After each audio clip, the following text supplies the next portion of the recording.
jutros proslavljamo istorijsku pobjedu Nikole Jokića i njegovog Denver Nuggetsa u play-offu NBA lige. Naš dopisnik iz Čikaga, Aleksandar Žigić, kaže da mu Nikola posle utakmice Sanja, dobro jutro iz Čikaga. Oni koji su bili budni sigurno već znaju, a za one koji su sada ustali da kažemo, izvanredna pobjeda Nikole Jokića i Denver Nuggetsa nad favorizovanim Los Angeles Clippersima i to sa 15 poena razlike, 104-89. Denver sada ide u finala zapadne konferencije NBA lige. As you mentioned, the LA Lakers, LeBron James, Anthony Davis, that whole group waiting for you. How do you think you match up against them? They got to worry about us too. Yeah, we can't go in with a. If we're gonna go out there and think about them, Exactly. It's gonna be a long night for us. You know, we just need to go there, out there, and effort. I will say effort and having fun. Energy. Yeah, it's simple for us.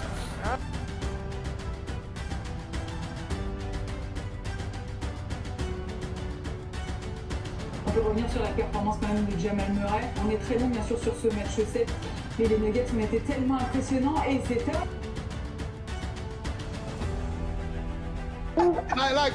all credit has to go to the Denver Nuggets here though. I can get onto the LA Clippers as much as I want. Credit has to go to Mike Malone, who made these Nuggets play absolutely amazing basketball. Team basketball is what I want to emphasize. The credit has to go to Jamal Murray, who I just want to say, my brother, welcome to Beard Gang, because ever since you grew that quarantine beard, your game has stepped up a whole nother level. And Nikola Jokic, and the biggest factor for me was Gary Harris. Ever since he's rejoined this team, you know, he's brought this energy up.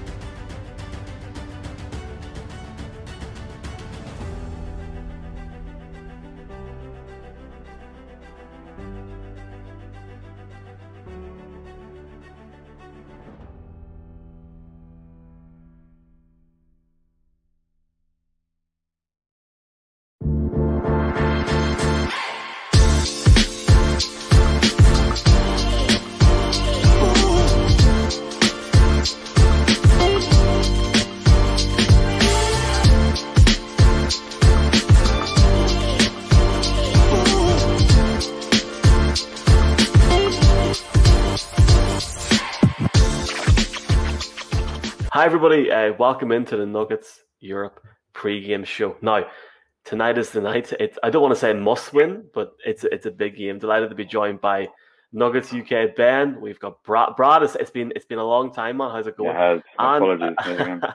No, it's a good thing, man. And a special guest tonight. We're very appreciative of this. Mooncey from Sky Sports NBA. Mo, first of all, welcome in, and we're definitely honoured to have you on, man. It's a big night for Nuggets fans. No, thank you very much, man. The pleasure is all mine. You know, connecting with the biggest Nuggets fans in the UK, if I'm not mistaken. So it's an honor to be here chopping up with you guys because, you know, tonight is going to be one hell of a game for sure, regardless of the outcome. It's going to be huge, and I can't wait. It's definitely going to be huge. I can see you've got the Freds on anyway. You got the old jersey on. I seen that on your show. I think we featured Mo in the video, lads, talking about Coach Malone and how good he was in that last series. I tell you what, I'll go into Brad and Ben in a second, but Mo, really quickly, man, what's been your thoughts, not just with the Nuggets in this series, but obviously that series in 7 was nuts, wasn't it? And I know it hasn't been the best start to the series so far, but are you still confident that there could be a potential? I don't want to say upset because we're all going Nuggets in 7, baby. Yeah, at the side here. So. Well, here's the thing with the bubble is the basketball bubble in Orlando is possibly the most unpredictable I've ever seen the NBA. You know, when we're talking about brackets, you mentioned there was one guy in the world who predicted Nuggets in 7 in the last round. For me, all of my predictions have been wrong so far in this bubble. I can't. The only team I thought would be here that's here is the Lakers. You know, I'm a Celtics fan. I didn't even see the Celtics getting through to the conference finals. So, you know, to put it into context, 2 or 3 years ago, I came first in the bracket challenge for the whole of Europe in terms of because I predicted every game and then the score of the finals games as well.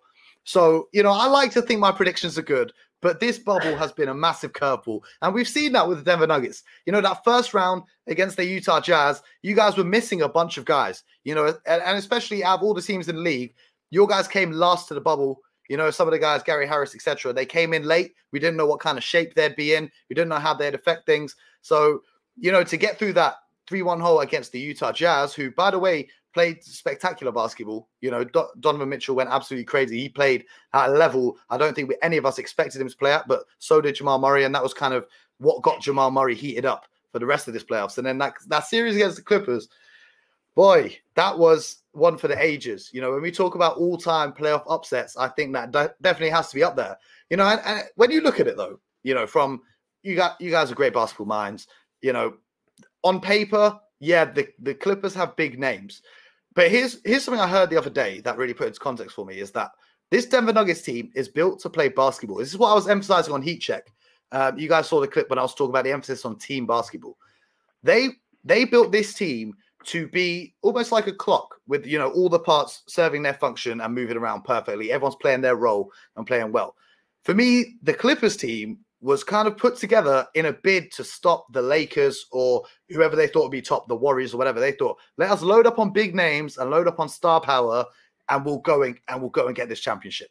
And for me, it was fantastic to see the Clippers go out because, you know, they thought they'd won it. Like they thought they'd walk to the finals. You know, hearing from some of the Clippers guys during the season, they weren't taking it seriously. They thought their place in the final, not even the conference finals, they thought their place in the finals was booked. So it was a nice little humbling experience, shall I say? It's been beautiful up until I guess game 1. But Ben, it's game 3 tonight. How confident are you that we can turn this around tonight, man? Very confident. Yeah, look, I was confident going into the last game, and I think we did a great job in the second half. I mean, they had 23 turnovers in there, 23, 24 turnovers in the game. They still managed to squeeze it, but I think if we can force them to make turnovers again, we're always going to have a chance. We need to keep that tempo with the offense as well. I saw in the second half the offense just notched up a little bit in tempo of things, and that's good for us. We're going to struggle to win the battle on the glass. They're so big. They're incredible defensively. I just think if we take the lessons that we learned and used in that second half, translate that into this game, I think we definitely have a chance. And the confidence will be higher as well because we know we can do it, you know, and we showed that in that second half. So yeah, I am confident. Absolutely. Yes, sir. And we haven't had Brad on, lads, since game 7. So good vibes here now. Brad, that was a tight one the other night, wasn't it? It was. I don't want to say disappointing, but it was very close. No, it was. I mean, sort of a bit of a busted down defensive unit there that just let AD hit AD hitting a 3. I mean, geez, always seriously. Yeah, I mean, I've only just sort of sobered up from game 7, so yeah, I mean, let's hope this can carry on going. Yeah, I mean, great. I mean, tonight's going to be a good one. I am going to stay up, and I'm going to be tired tomorrow. We'll go for it. I think Ben summed it up quite nicely. I mean, second half was definitely a massive improvement. Confidence is going to be nice and high. Sorry, yeah, go, mate. So I've just got a question. I don't want to jump in and, you know, but, go for it. You know, I know a lot of people in the basketball community, but you guys obviously know a lot more Nuggets fans than I do. When AD hit that shot, because it seemed that you had the game wrapped up, it was just so happened that there was 2 seconds left on the clock. You know, a loose ball falls your way or a deflection out of bounds, it can be your game. What was the mood amongst the community of Nuggets fans after that? Because there's 2 ways to take, as a Celtics fan, when OG Anunoby hit that game winner against Boston, my take on it was, we lost that game, but we didn't really lose that game because what are the odds of something like that happening again? We put ourselves in the best position to win. But then there was other fans that were saying, oh, this team's awful. They need to fire the coach. They need to do this. They can't lose 2 in a row. So what was the mood amongst other Nuggets fans after AD hit that game winner? And especially like for Mason Plumlee, because I like Mason Plumlee a lot. And I think he is very valuable. But that is, I don't know if you guys saw that warm-up game between the Lakers and the Nuggets where he got lost on that possession where Kuzma went to the corner for the 3. Has the perception on him changed now? If they ever all turned against him, what's the deal for you guys? Jump in. Yeah, I think Nuggets fans are generally quite reactive. I find I myself can be that way. I've been guilty of being like that. I suppose most fans are quite reactive. But to answer the first part of your question, pain. We haven't experienced anything like that for a while. I can't remember the last time we got beaten by a buzzer beater. And since the one that stands out is that Russell Westbrook one back in 2017, which took us out of contention. Yeah. For the playoffs. But it was just, I mean, look, I think it was a combination of, we did so well to get back in that game and get to that point, having at one point we were 16 down again. We love being 16 down, apparently. And then to answer your Plumlee question, I think there was was a mixed bag in that respect. I think there was a lot of videos I saw, or there was one in particular that seemed to show Jeremy Grant calling for the help on LeBron, because AD curling off that screen, or non-existent screen, to get to that position didn't seem to be something that they'd anticipated. I think they anticipated the ball going into LeBron James's hands. So there was a slight, was he going to help out on LeBron? Jokic had him covered. So much has been said. The general consensus, there's a lot of people calling for Mason Plumlee's head. Of course, the people need something to blame when that something like that happens. But as I say, it's a mixed bag. But yeah, overall pain. Just pain. I think I would say it wasn't heartbreaking so much, but it was definitely a little bit demoralising to lose it in that kind of way. Especially from that performance that we had, especially from the Joker. I mean, he was just phenomenal in that second half. He was just absolutely buzzing, and it was great to see. And for me, it just kills as I've tweeted many a time, it just kills the conversation that his embed is anywhere close to him. It's just ridiculous that he's so much better in all aspects, in my opinion. Maybe not defensively so much, but yeah, he's definitely a lot better than he has been. But I like Mason Plumlee, and I don't want to beat up on people, because that just seemed like just a missed assignment to me. And it's just one of those things that can happen. It's just a shame that it's in the Western Conference final. I mean, geez, but yeah, I won't call for Mason Plumlee's head, because he's done plenty throughout this, since we've been in the bubble, to be honest with you. He's sort of a bit of an unsung hero. It's very easy to, pick him out for that little mistake, but some of the good stuff that he's done has been, he's been very good. So. Yeah. There's been a lot of hate as well, lads, on Paul Millsap from the start of the bubble, big time. And I would even take what we're saying about maybe Mason Plumlee and multiply that by 100. But for me, with Millsap, but for me, it was like, yes, it was awful in that last second of the game, but so close to it. Wasn't as if it was like game one where it was almost a blowout. It was a blowout, but game two, it was so close. And like Mo, the bookies over here, like yourself, we're not giving the Nuggets a chance after game one. For them to take that to the last, granted, yes, they had the game, but to take it to the last part of that game, I think might have made people realize, well, if they can get a result in game three, then they've done it before and done it twice. Yeah, why not do it 3 times? Why not? Start praying now. We've already made NBA history in that once, so why don't we carry it on? You were saying that second half was fantastic from Denver, and especially Jokic. And for me, that final possession where he posted up on Anthony Davis almost at the 3-point line and just backed him down to the hoop. Like, this is the guy people wanted to say was Defensive Player of the Year, and Jokic is just moving him out of the way like how I would move my little brother on the basketball court. He said, no, I'm just going to score this hook shot. Who are you? You know what I'm saying? I'm a big fan of the old school. I'm a big fan. I wish more players played down in the post, down low. I love to see that. So, for his sake, that 11-2 run or whatever that Jokic himself went on was unbelievable. And, to lose that, I'm not even a Nuggets fan, and I was mad after that shot. I was heated. So I can't imagine how you guys felt. Let's just hope it gets better tonight. Mo, I might drift away just a second if you don't mind. And guys, I hope you don't hate me for asking this, but Mo, if you look at basketball in the UK, especially over the last few years, like I remember, I'm a big NFL fan, and I remember the days, I don't know if you guys, I know Brad will anyway, the days of Kevin Kittle and Sky Sports, God rest Kevin, obviously, he's passed on, but those days, and it went off Sky for a few years, and I know BT had it, but I have to say, and I'm sure you lads would agree, that the coverage from Sky is definitely picked up, especially now when this new deal.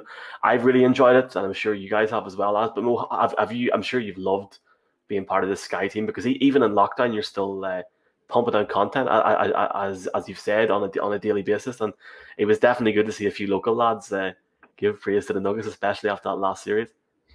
Yeah, well, first of all, thank you for the kind words, man. That really means a lot. I really appreciate it. All credit has to go to the team at Sky Sports. It's a great bunch of individuals, from the producers all the way to the cameramen to everyone else.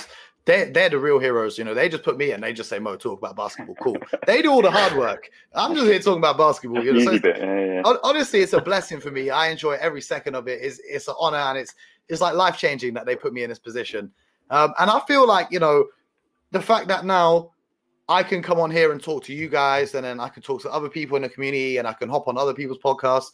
That's something you just don't get if you're just, when BT had it, they used to just feed in the ESPN feed. Yeah. And that was it. Now I feel like I get kids every day on my Twitter and Instagram hitting me up like, oh, can I have some advice? How can I do this? And how can I do that? And that really, I know it sounds corny or whatever, how people want to say, but that really is like the best part for me is that there's people out there that, they now have someone that they can relate to, because I've not come from playing in the NBA to being on TV, and I've not come from America. I'm just someone relatable to anyone in the UK that's just worked hard, stuck at it, and I've got to where I am. Not talking like I've made it or anything special like that, but it's good to have someone that kids can relate to. So when they're growing up, they're saying, "Oh, Mo does this, I can do this too." So for me, that's the biggest part, and I'm glad that the actual real basketball fans are enjoying it, because that's the biggest thing for me as well. Like, as long as you guys are happy with it and you like what you see and you like what we bring, because I know in the past other people have done coverage of it and it hasn't been the best. So now when I see like the actual hardcore fans of the game like yourselves, and if you guys are telling me you enjoy it, then I'm a happy man. Take it and run, as we say over here, lads. Sure. Yeah, 100%. Right, I've got you got like 50 things in your head about this game, because I'm actually getting quite nervous now. It's becoming reality. This game is tonight. Ben, 2:00 in the morning. Obviously, you're going to watch it live. I'm not even going to ask you that, but just first of all, I'll go around you lads now. But Ben, what needs to change in game 3? Who needs to step up? For me, it's going to be, I want to see even more from Jamal Murray. I know it's hard to even ask that at this point, but I want to see more from Jamal Murray. And I want to see even more from Michael Porter Jr. Now, like, he got 15, 16 points in game 2, and he wasn't even, he wasn't in the game that much. So I'd love to see even more. But for you, what needs to step up tonight in this game? We limit our turnovers in the first half. I know we can perform in the second half. I know it sounds like such a strange way to put it, but that first half, we limit some of those sloppy turnovers, we take that game. It's as simple as that. Again, the thing I've been preaching since the start of this series, the only way we're going to get through a team like this is if we outwork them. We have to work as hard as we possibly can, just non-stop, pedal to the metal, as they say, from the tip. We limit those turnovers. Guys start making a few more shots. Gary Harris gets a bit more confident offensively, gets a few more minutes. I mean, obviously, we want to see more MPJ minutes. I'll take the liability on defense if if it means his offensive ability along with that. I mean, he got into foul trouble, which was unfortunate, because he was playing well. I mean, some of those shots he was making were, he just doesn't seem to care if someone's in front of him, because he's got the length and he can just get that space over the top of him, and his jump shot's so pure. But yeah, as I say, effort and limit the turnovers, and work as hard as we can on the glass, because if we work hard on the glass, then we've got a chance, so. Yes, sir. Brad, do you agree? Do you think there's any other aspect to look at it in that sense? Yeah, I was actually going to say, Ben, I don't know if you agree with me. I think we might see a bit more of PJ Dozier tonight. Because I only got 15 minutes or so, and I thought he was exceptional. And I'll be surprised if he doesn't get any more tonight, because he was solid. It was unbelievable. And it's good to see. Look at the job he did defensively on LeBron. Yeah, exactly. He came in and proved he could do a job on him. So, yeah, he's definitely going to see minutes tonight. And from a guy that's just jumped up from the G League, I mean, fucking brilliant. Absolutely outstanding. Let's see what happens. Mo, do you think there's any way to stop AD in the series? Never mind tonight. Any way at all? Please tell us, and we'll give Coach Malone a shout here now. Well, the thing is, when you're coming up against superstar talents, especially in this league, in the NBA, when you're coming up against superstar talents, oftentimes you're resigned to the fact that the superstar is going to come out and he's going to score 30. This is, dealing with LeBron through the Eastern Conferences. LeBron's going to come out and get 30. You can't really stop him. What you can do is limit his assists and stopping the other guys getting going. So for me, if you can limit someone like KCP and some of these other shooters, even Danny Green started to get hot, that's what won the game for the Lakers. I know Anthony Davis hit the big shot and he put up a big stat line, but there's plenty of games where he's put up a huge stat line and the Lakers have lost. For me, it's about, this is kind of, I don't want to say Doc Rivers' school of thought, because we saw how that worked out in the previous round. But back when Doc Rivers was good, back when Doc Rivers was a good coach, this is what he used to do against the LeBron and D-Wade teams. He'll say, look, LeBron and D-Wade, they're going to go off, they're going to get 30 each, but they're not going to win a game with 30 points. It's going to be the contributions from all the other guys. And really for me, what I'm seeing a lot in this series is a lot of copycat stuff from both teams. Now, Mike Malone's done really well, and he's figured after game one where they got blown out that Dwight Howard and Anthony Davis are both doing a great job on Nikola Jokic, for the most part. And so what they were doing a lot in the last game is they were running Jokic as an off-ball screener and getting the switches. And then basically, as long as it wasn't Dwight or Anthony Davis on him, dumping the ball to him, because if you get the ball to him on the block and he's got anybody on him, you're getting either an assist or you're getting a bucket. And that works really well until you come down the other end. And the Lakers copy that and do the same thing with LeBron James and hunt out Jamal Murray. Now, this is twofold. Not only is Jamal Murray not a very good defender to LeBron James, well, I don't think anyone's a good defender on LeBron James, but, that also is going to wear him out on the offensive side of the ball. So when it comes down to that late fourth quarter, there's a reason why Jokic had to take over down the stretch. Jamal Murray is tired of having to be switched on to LeBron and getting scored on because this 300-pound man is just crushing him every time he wants to. So, it's really going to come down to the adjustments that Mike Malone makes on the defensive side of things of, can you be quicker with the help defense? Can you be quicker with the switches? Is there a way to, limit Jamal getting exploited on the defensive end? Because as you mentioned, Michael Porter Jr., he's not a great defender either. Nor is Jokic an excellent defender. So there are quite a lot of gaps defensively. But for me, in this situation, where it's not win or go home, but, 3-0 down in a series, I know you guys are the comeback kings. But 3-0 is very different from 3-1. You know what I'm saying? In this game, for me, as you rightly said, it's effort and intensity, because even though, playing basketball, even if you're not the greatest defender in the world, even if you're not a good defender, if you give it your all nonstop for 48 minutes on the defensive side of things, you can get a job done. All you got to do is move your feet. We're not asking you to come up with steals. We're not asking you to block shots. Simply move your feet, stay in front of these guys. And, with AD, the only really way you're going to stop him is by getting him into foul trouble. So I don't know whether you're going to go to more Jokic isolation stuff on Anthony Davis, or if who's going to step up and play the Marcus Smart, Kyle Lowry role of stepping in and taking a charge when Anthony Davis is being aggressive, because that's the only way you're going to limit AD is by getting him off the floor, getting him into foul trouble. LeBron James, I feel like you guys did a good job. Although he was picking out those mismatches, that second half, and in particular the fourth quarter, he was giving me flashbacks of young LeBron when he used to struggle mightily in those fourth quarters. I don't know if that was a one-off, if that was a blip or whatever it was, but for me, those are the keys, really. It's definitely going to come down to effort and intensity. And, for Jamal Murray, you've got to kind of try and save him a little bit for that fourth quarter down the stretch, because Jokic can't do everything on his own.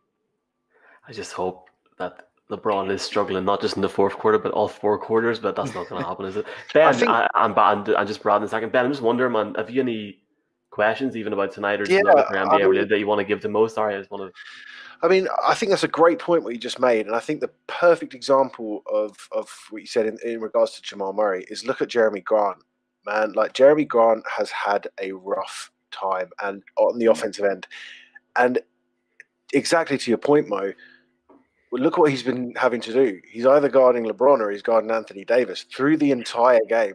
He switched on to Davis, he's on LeBron James. I like Jeremy Grant on LeBron. Obviously, he's LeBron James. There's only so much he can do. But I do like him. I like his length. I like his speed. He's doing his best to stay in front. So I think that's a really, really good point. Absolutely. What a wild card could be. I wonder if Mike Malone has watched any of the Celtics and Heat series and seen anything from Eric Spoelstra's zone that he could potentially throw into the mix. I know the Lakers have a different personnel, but just something different that they're not expecting. That 3-2 zone they might be expecting, but if you throw that 2-3 zone at them, it might just confuse them for the first few possessions, throw them off rhythm, force a few turnovers, and really change the flow of the game. And just little things like that can swing the momentum in the game. I know that you guys are great in the second half, but, we've seen it. You guys have done it for 2 rounds. You come back from 7-0 down. The tiredness is going to become a factor. And if you're happy, and I know the team is happy being down at halftime because they know they can come back, but it just makes it harder than it needs to be because, you're using all that energy just to get level again and then to push yourself over the edge.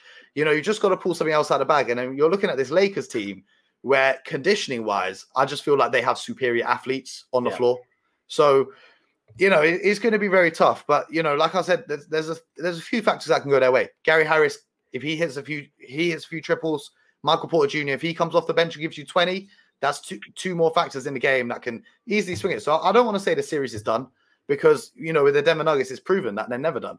So, you know, it's going to be interesting, but I feel like tonight is a must-win game for them. Oh man, I'm getting nervous. Brad, have you any questions for Mo? Because I'm getting too I'd agree. I think I'd like to ask you: are you staying up, Mo, tonight to watch the game? Oh, I stay up every night, man. You can watch me on twitch.tv/hoopgenius. Yes. I do a live watch along. So if you guys are up and you, if Reggie Miller's commenting and you don't want to listen to that, you can listen to the sweet sounds of my voice if you would prefer that. And also, you get something to listen to during the advert breaks and the timeouts because we don't have commercials. It's just live stream. So yeah, I'm up every night, man. I've got to be the genius part of Hoop Genius doesn't come from nowhere. I've got to study these games. And definitely, lads, it's on Mo's. It's on Mo's Twitter account whenever the game is going out. So Mo will have the actual Twitch link on it. Sorry, Brad, I didn't mean to interrupt you. Apologies. No, it's fine. Oh, go on. Okay. So, tell you what, because we got a couple of minutes left, I'll start with you, Ben. I'll go Brad. Then Mo, I'm going to give you the last word, right? Who wins tonight and why? And who wins the series? I'm going to say the Nuggets win tonight by, well, I'm going to say a buzzer beater again, but it's going to be Jamal Murray, and the whole place is going to be stunned. I think we win in 7. I still think we win in 7. I think if we win tonight, especially, that gets the doubters really. Oh, here we go. I still think Nuggets in 7. Ben, you're obviously still thinking that Nuggets in 6, yeah? No, absolutely not. Never again will I call that. Never again will I call that. I called Nuggets in 4 against the Jazz, and I will not be doing that again. So yeah, I think we can take tonight if we just, again, like, you know, I know I said this last time, but we just have to just limit those turnovers in the first half. Come out with intensity. Come out using the same, I don't know, I guess, offensive patterns that we did in the second half, not being careless with the ball. I think we can do some damage, and I think we're going to beat them by 6 or 7 points tonight. I reckon it'll be a couple of possessions. We'll be a bit more comfortable in that last minute than we were in the last game. Oh man, Brad. No, I'm not that confident. We'll win. I think you've got it right. I think it'll be by 2. We're definitely going to win in 7 for sure. I mean, there's no doubt about it. We're definitely winning in 7. And yeah, I think as long as we match how we played in the second half, and we can try and get the first half a bit more comfortable than we have been doing as of late in any series, I think we'll definitely take it.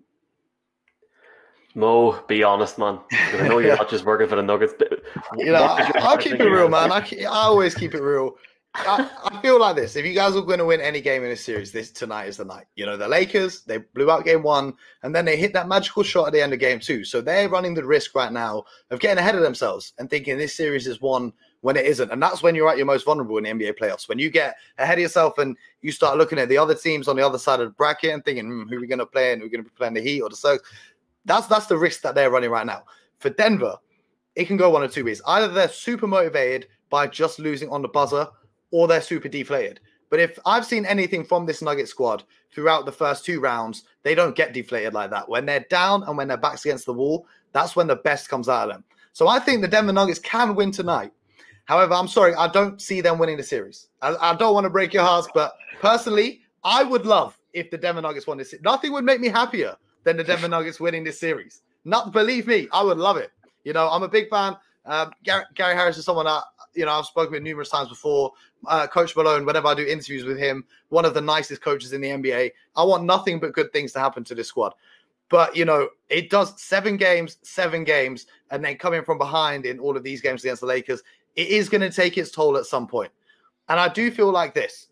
Losing this series, I know you guys are fans, so it's going to be heartbreaking for you. But losing this series may be the blessing in disguise, because we see guys like Michael Porter Jr.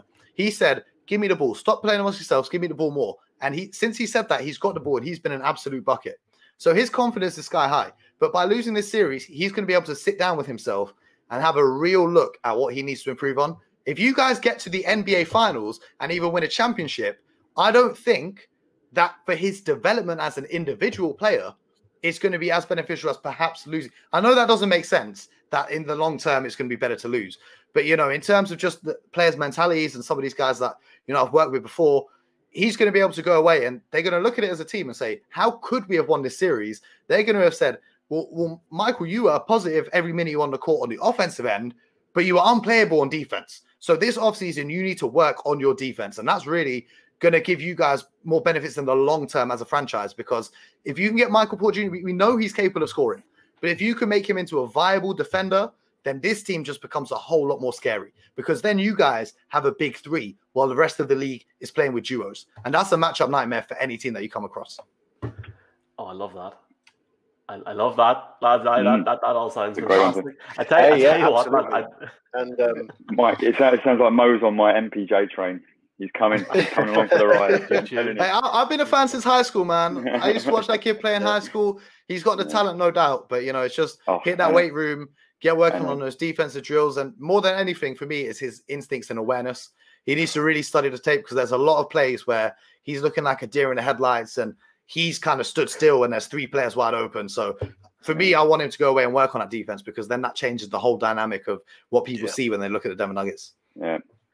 I just had one thing to ask Mo. Do you remember who won the NBA championship last season? Toronto Raptors. Yeah. Do you remember what happened to them in the conference finals? Yes, I do. At this point, I do, because I seem to remember them being 2-0 down. I do, but you got to remember. You got to remember this. This is what you have to remember, though. You guys are not playing against Coach Budenholzer, who's going to refuse to change his rotations. Yeah. You guys are not playing against Chris Middleton and Eric Bledsoe, who are going to go and hide when the pressure's on. You guys are playing against the man they call King James. That's the difference for me. The Toronto Raptors last year, they had a robot playing for them in Kawhi. That's the difference for me. Is against any other team in the Western Conference, I would like your chances 2-0 down. But 17 years in this league, that much experience, and guys like Rondo are on the roster as well, and then Dwight Howard, who's an absolute pest. Just the way this team, if you guys were playing the Clippers in the conference finals, if you guys were playing the Rockets, if you were playing the Thunder, whoever, I would like your chances. But for me, I just see, because you got to think about it from an outside of a Nuggets perspective. If LeBron James doesn't win this NBA championship this year, when the only teams left are teams that no one expected to be there in the Nuggets, the Heat, and the Celtics. If he doesn't win a championship this year, he can never be in a GOAT conversation ever again. So he cannot lose this year, because look at it. Look how nicely it's teed up for him. Look at the best players left in this bubble. Out of all the players left in this bubble, how many of them are top 5 in the NBA? Jokic could be argued to be top 5. Jokic is definitely the conversation. But, there's no Steph, there's no KD, there's no Kyrie, there's no Kawhi. Most of the big guns have been knocked out. There's not even Giannis anymore. So, the only other top 5 player in the league, if you're talking conventional top 5 player that's agreed amongst the entire league, is on his team. Exactly. So, exactly. So if he fails this one, I would love it though, because if LeBron James once again chokes in the playoffs to a tall European bloke, this is just going to be 2011 all over again, and the agendas are going to be running. So I really hope you guys win this series. I do, trust me. But I think he's learned his lesson. I can't see it happening, but I would love to be proven wrong. I tell you what, there's the soundbite for the day after Game 7. I'm only joking. That's I love that analysis. No, I feel like we could talk, like all of us could talk for like 2 or 3 hours. You know what I mean? It's been not. I know. Like I've really enjoyed it. I'm sure you guys have enjoyed it. Mo, just massive thanks, and obviously, folks, you can check out Game 3 tonight at 2 or 3 hours time. 2 a.m. Sky Sports. You can check out Mo, I think probably tomorrow, Mo, on the Sky Sports. I was going to say NFL, Sky Sports NBA. You have shows on YouTube in a minute as well. Brand new episode coming. It's on Sky Sports Arena tomorrow at 8, I believe. You might want to check the TV guide. I might be mistaken, but it's also on the Sky Sports YouTube channel. Check that out. You can hit me on my Twitter, The Hoop Genius, and I'll tweet out all the links to everything good. So yeah, thank you guys for having me, man. It's been an honor. It's been great catching up with you guys, talking about basketball. We need to chat some more. Win or lose, it'd be great to have another conversation, man. Yes, sir. And I'll tell you what, lads, it's been a bad week for Denver sports. Let's pray to God we get a win tonight. Guys, enjoy the game. Thanks so much. Cheers, guys. Thanks. Go Nuggets. Nuggets in 7. Nuggets in 7, baby. Hello, everybody. Welcome to the new podcast from Colorado, Europe, and Nuggets, Europe. Today we have, my name is Mitchell. I will be your host today from Croatia. And today we have a special guest, the Nuggets legend from South Korea. Can you tell us who you are and what is your job? Hello, hello everyone. My name is Jongyup Lee. I'm currently working as a reporter at Lukido Basket, the most prominent basketball magazine media company in South Korea. Nice to have you. Nice to have you. So welcome, Jongyup Lee. So let's start. How did you start watching basketball? I started watching since the year 2000. I started watching basketball after being captivated by then LA Lakers star player Shaquille O'Neal. Shaquille O'Neal's overwhelming yet magnificent performance. Okay. And so who is your favorite basketball player? As I have mentioned above, Shaq led me to basketball. Okay. His dominating play style on the court and the activity as an entertainer have always intrigued me. Yeah, that's true. Shaq is funny and a legend. And who is your favorite NBA team? Ironically, my favorite team is LA Lakers, the opponent of Denver Nuggets at conference final. Oh my God, LA Lakers! Can't believe it. You're Nuggets legend. But okay, I understand it's because of Shaq, right? Yeah. Okay, but do you like the Denver Nuggets? I do actually. Denver Nuggets has its own charm that is different from others. It's fascinating to watch. The team is constantly striving to grow as a whole. Players such as Nikola Kish and Jamal Murray are the ones. Yeah, Nuggets are a great team. Homegrown team, drafting the players, not signing them in free agency. So that's why I'm happy to be the Nuggets fan, to see that we built our own team. Okay, and why you became a Nuggets legend is because you're probably the only NBA analyst in the world who said Nuggets will win in 7 games against the Clippers. So you're the legend. Yes, thank you. It was trending on Twitter and on Reddit, so it was great. It's great to see you in person and to talk to you. But tell me, why did you think that Nuggets will beat the Clippers in 7 games? I anticipated that Jokic's presence would prove to be a burden to the Clippers. You know, also the performance shown by Murray during the first round wouldn't fall behind that of Kawhi Leonard or Paul George. Good analysis. Good analysis. So yeah, we already spoke about Nuggets Reddit and Twitter. You said that. But did you get some praise from others for picking the Nuggets in a way like, hey, good job picking the Nuggets, like in Korea or somewhere? I did have confidence that the Nuggets could snatch a win. Oftentimes I heard that the Nuggets wouldn't be able to pull this out as usual after the loss of game 1. But every time I heard that, I kept saying the series is quite lengthy, so we should wait and see. That's the spirit. And I see that your Instagram photo is Chris Anderson, the Birdman, in Miami Heat jersey. Is he your favorite? Is he one of your favorite players?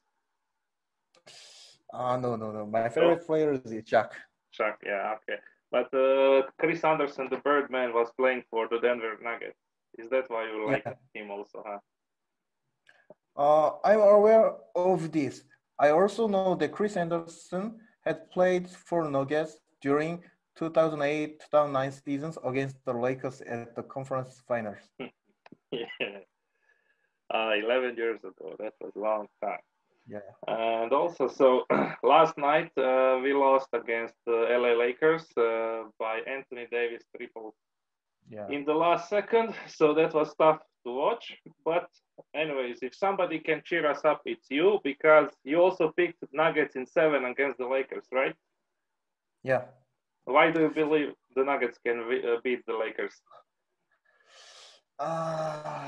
I am a Lakers fan, but I also thought the momentum the Nuggets game could prove helpful against the Lakers.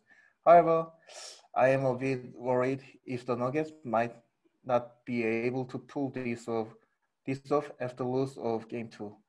Mm-hmm. But the next game we are playing in home against the Lakers, and we have this shirt, "Take that L on your way out." It's for the Lakers to take that L. Anyway, so did you watch the game 1 against the Lakers? What do you say about the referees?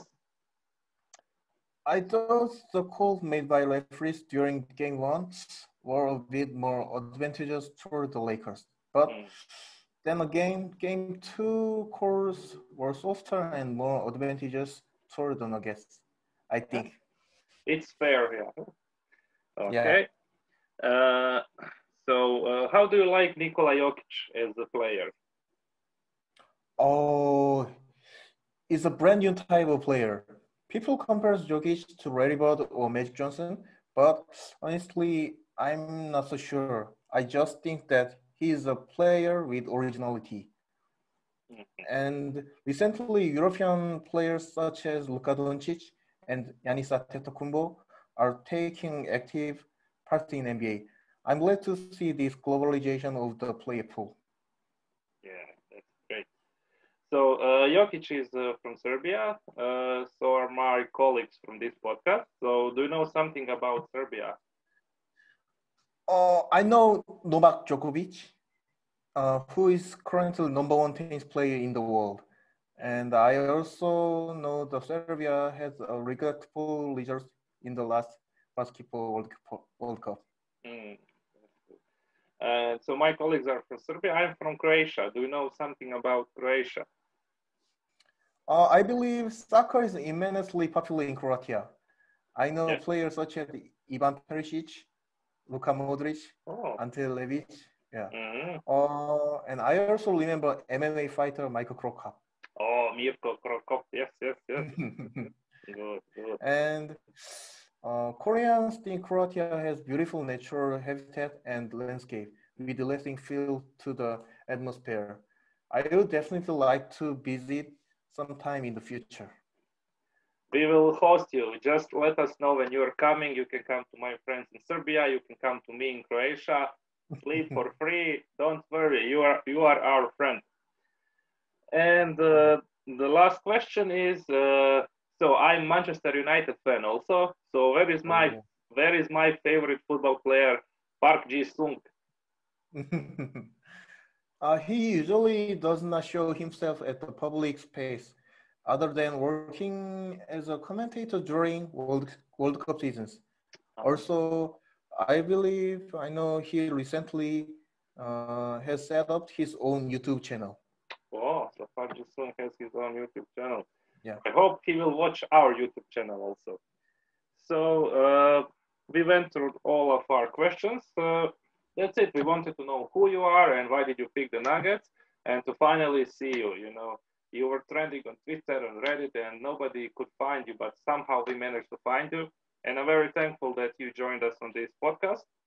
And that's it. To everybody who is listening, thank you for watching us and listening. Hit the subscribe button on our YouTube page, Colorado Europe. Like us on Facebook on Colorado Europe, and on Twitter also, Colorado Europe or Nuggets Europe Serbia. Share this video if you like it, and that's it. Thank you everybody for watching, and go Nuggets! Oh, just do you think that Nuggets will win Nuggets in 7 against the Lakers?